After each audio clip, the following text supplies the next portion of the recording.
Hi guys! Welcome to my beauty garden. Today I'm going to show you how to winterize my mother favorite plant. Actually, I already dug that out. I planted that in the garden, and it was so cold a week ago. And I dug up and I transplanted that in the pot. So I'm sorry about that. I apologize. I didn't show it to you, but it's a basic thing. Like put nice soil inside. I put gravel at the bottom. In that way, there's no water gonna um, stay there or get stagnant at the bottom because the roots doesn't like lots of water. So anyway, this is Malabar spinach, or in Filipino we called it Alogbati. Malabar spinach originated in India, but you can see this succulent plant also in Southeast Asia. This plant got so many benefits and uses, not only in the cuisine, and as you can see, this is the red one. We have two kinds, the green one and the red one. And also, as you can see, there's some berries. There's some these are young fruits, like small berries. I allow that to uh, grow because I want to produce more seeds. And as you can see here, there's a lot of ripe berries here. So I'm going to ripen that up, as you can see here, because I want to produce more. So anyway, this is one of my favorite plant in my beauty garden, aside from the other two videos that I did last week. This is succulent. The leaves is very succulent, like watery, and this is good for soup. You can make that into soup, or some salad or stir fry. So as I said, like it becomes one of my favorite because this is very useful, and it will give a lot of benefits to the body. So okay, there's not, I don't know, like among Asian people this is really popular. So I only shared you some of the tips to grow it. So as you can see, I allowed this plant to grow, as you can see, this high, and it can go up to 10 feet tall if you want to grow that in the trellis. You can grow that as it is also in the ground, but if you want to grow it in the ground, be sure that you harvest that often, so in that way the branch won't grow this tall. So the two ways of reproducing this is through the seeds, and as you can see, I got seeds here too that I already dried up. I already name it Malabar spinach. This is already dry, as you can see. But if you want to plant from the seeds, it takes a while to grow. So if you want to grow that with seeds, you can start that earlier. So because I live in Canada, so we have a really harsh weather.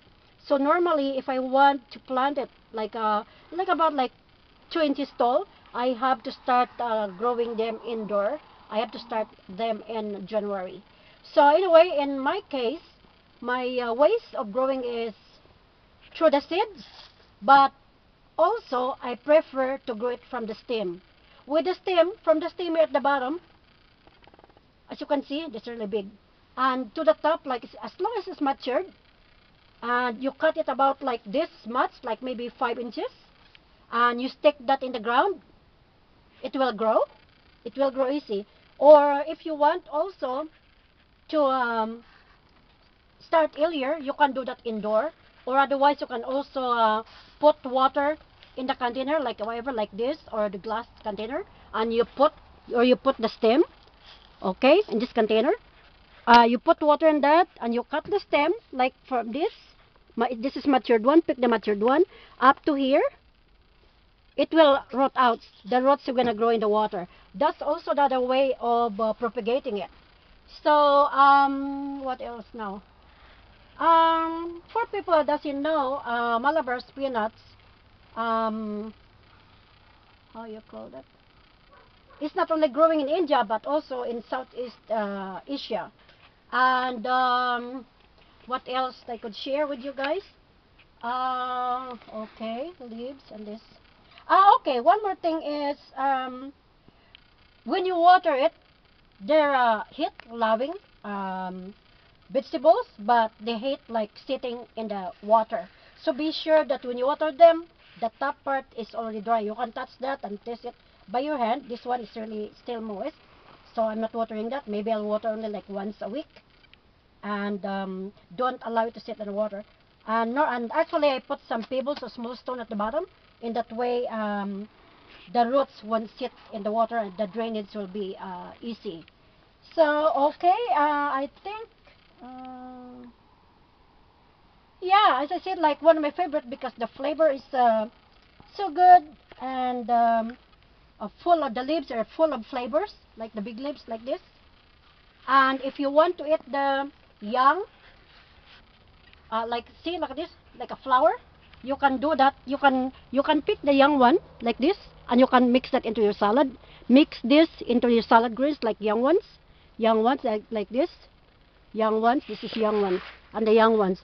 You mix the one in your other salad greens, and it will give you a very good flavor. And one more interesting thing about this is, I love the berry. Look at this. When you press it, look at that. When I was little girl in Philippines, I used to put that in my nails like this, and that's my nail polish. As you can see, guys, isn't that interesting? Look at that. And if you want to get it more darker, you can put more. Oh, look at this. See, look at this, guys. I put a little. Look at this. It looks like nail polish. So I find this very interesting. That's why I want to winterize this. So okay, guys. I hope that my tips will help you out, and I'll encourage you to plant this plant. As I said, it's very flavorful. So I think this is all I can share with you guys. So if you want to winterize this, yes, you see, just do what I did. Put in a transplant in the pot, and be sure also that you sit this in the place where it's getting the sunlight, because it's a heat-loving plants. So okay, guys, this is it for now. Thank you so much for your time watching. So from my BTA garden to yours, and I do hope you enjoy this little film. Okay, guys, thanks a lot for your time, and have a nice day, and God bless. Bye. Bye.